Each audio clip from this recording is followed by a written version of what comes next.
When a small-town officer disrespects a stranger, he thinks it's just another day of exerting his authority. But what he doesn't know? That stranger is Clint Eastwood, and he's about to teach him the lesson of a lifetime. What would you do if you witnessed this? Let us know in the comments. If you love inspiring stories of justice, don't forget to like, share, and subscribe for more. The winding roads of Carmel by the Sea stretched ahead as Clint Eastwood guided his vintage Ford pickup through the town he once governed. Though it had been decades since he served as mayor, Carmel still felt like home. However, something was different. The charm and warmth he once knew had faded, replaced by an air of indifference. Storefronts that used to be bustling with conversation were now subdued, and the familiar hospitality seemed to have cooled. He wasn't here for politics or nostalgia.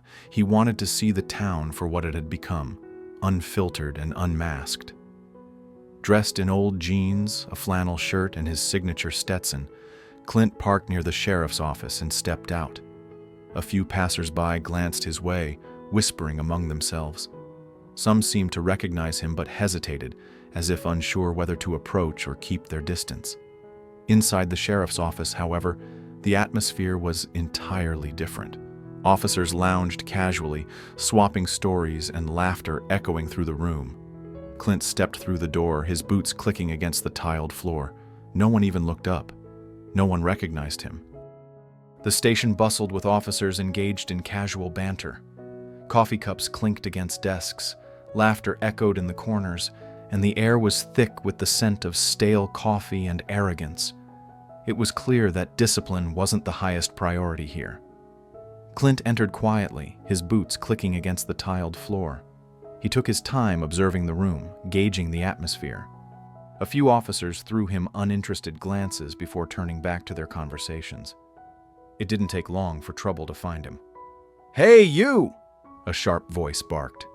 Clint turned. A tall, broad-shouldered officer, Deputy Carter, stood with his arms crossed, his smirk full of amusement. Behind him, a few officers leaned against desks, grinning as if this were a routine show they enjoyed watching. "You lost, old man? This ain't a museum?" Carter sneered. Clint met his gaze, his face unreadable. There was no nervousness, no defensiveness, just the steady, unshaken stare of a man who had seen far worse than this. Carter took a step forward, his stance widening to assert dominance. "We don't need drifters hanging around. Take your business somewhere else." A few chuckles rippled through the room. Some officers folded their arms, watching with interest, while others exchanged glances, waiting for Clint to react. Instead of anger, Clint exhaled slowly, a quiet patience settling over him. "Is there a problem?" His voice was calm but carried a weight that made the air in the room shift. Carter's smirk deepened. "Yeah, the problem is people like you thinking they belong here." And then, without warning, Carter did the unthinkable. He spat. The warm saliva landed squarely on Clint's cheek. Laughter erupted around the room, some officers slapping their desks, while others simply smirked in amusement. But a few, just a few, fell silent, shifting uncomfortably. Clint didn't flinch. He reached into his pocket, pulled out a handkerchief, and wiped his face with the same precision he once used to draw a six-shooter. His movements were slow, deliberate, controlled. The laughter in the room started to fade. "Is this how you treat all visitors?" Clint asked, his voice still dangerously even. Carter chuckled, but there was a flicker of unease in his posture. "Only the ones who don't belong." For the first time, silence settled over the room. The game wasn't playing out the way Carter expected. The intercom crackled to life. "All personnel to the briefing room." Without another word, Clint turned on his heel and strode down the hallway, leaving behind a room full of stunned officers. The once laughing men were now exchanging uneasy glances, trying to process what had just happened. In the briefing room, officers gathered, coffee cups in hand, chatting in low voices. Some were complaining about the early meeting, others swapping stories from their morning rounds. Near the back, Carter leaned against the wall, arms crossed, still basking in his moment of dominance. To him, the old drifter was already forgotten, a minor annoyance, nothing more. Then, The door opened, and Clint walked in. At first, no one paid him much attention, but something about the way he carried himself, the quiet authority, the steady presence, made the noise in the room gradually die down. Sheriff Raymond, a grizzled veteran with years of experience etched into the lines of his face, stepped forward. He cleared his throat, scanning the room. "We've got an important announcement today," the sheriff said, his voice cutting through the last remnants of chatter. Then, he turned to Clint and nodded. "I'd like to introduce someone you should all know." Clint stepped forward, removing his hat. His sharp gaze swept across the room, meeting the eyes of every officer present. "My name is Clint Eastwood," he said, his voice calm yet firm. "And for those of you who've been around long enough, you'll remember I was once the mayor of this town." A stunned silence gripped the room. The weight of his words hung in the air, pressing down like a storm rolling in over the Pacific. Murmurs spread through the crowd like wildfire. Some officers looked at each other in shock. Others stiffened, realizing they had made a grave mistake. Carter's smirk vanished. The color drained from his face, his bravado crumbling in an instant. He straightened from the wall, his shoulders tense, his mind racing to process what was happening. Clint let the moment stretch, allowing the realization to fully sink in before he continued.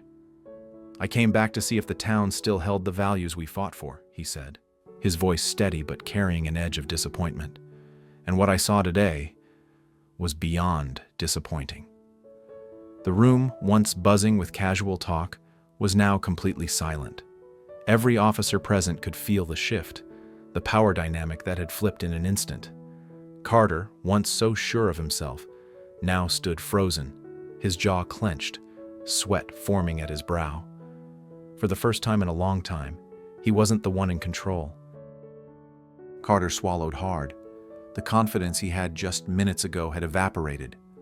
Clint took a slow, deliberate step closer, his presence alone enough to silence the room. "You," Clint said, his voice like cold steel, "are everything that's wrong with law enforcement today." Carter stammered, his throat dry. "I didn't know." "That's the problem," Clint interrupted, his tone razor-sharp. "You didn't care to know. You judged without thinking. You let arrogance replace duty. And that," he said, voice unwavering, "is why this town is losing its soul." A heavy pause filled the air. Sheriff Raymond cleared his throat, his expression unreadable. Then, with finality, he spoke. "Effective immediately, Deputy Carter is suspended pending an internal review." Gasps rippled through the room. Carter's face burned with embarrassment, his jaw tightening as he stared at the floor. The other officers shifted uncomfortably, the weight of the moment settling in. Clint remained unfazed. He let the silence hang before speaking again. "This isn't about punishment," he said firmly. "It's about setting a standard. Law enforcement isn't about power, it's about service. If you're ready to do better, we move forward together. But if you can't uphold that standard, then this job is not for you." A few officers nodded, some glancing at Carter, others looking at the floor. The atmosphere had shifted, the old ways had been shaken, and for the first time in a long while, change had begun. In the weeks that followed, change swept through the sheriff's office. The culture of arrogance and abuse was no longer tolerated. Some officers took it to heart. One afternoon, rookie Deputy Reynolds approached Clint. "I want to do better," she admitted. Clint nodded. Every change starts with the individual. But not everyone was willing to change. Carter filed an appeal, claiming unfair treatment. However, an internal investigation uncovered a history of excessive force and misconduct. His appeal was denied. One evening, Clint attended a town hall meeting. As he stepped outside, a young boy hesitantly approached him. "Are you really Clint Eastwood?" the boy asked, wide-eyed. Clint smiled. "I am." The boy looked down. "My dad says the police don't care about us." Clint knelt to meet his gaze. "I can't change the past, but I promise we're working to do better.